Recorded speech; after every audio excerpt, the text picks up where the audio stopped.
having conversations locally about what people call the left shift of services out of hospitals and into the community? Is that a big part of what you're doing, or is it just something on the side? I think the answer to that is sort of twofold. One answer is my personal view, and that is that the biggest problem with left shift is the tendencies for everything the system to go rightward, and you're having to sort of shift that boat in a different direction, and it's a very hard one to do that, especially if the financial flows don't follow, because Yeah. you will get initial engagement, and then if the financial flows don't follow, you will see a loss of engagement very quickly because a lot of people are doing things out of goodwill, and the goodwill has a finite time to it.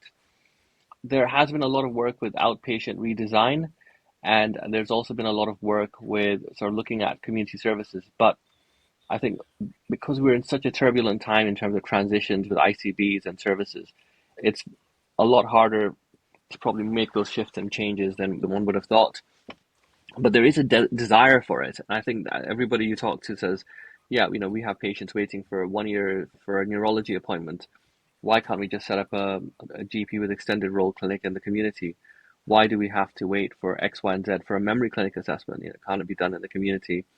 And the answer is it could be done. It's just how do you bring the financial flows and the system together with all the governance arrangements in place quick enough?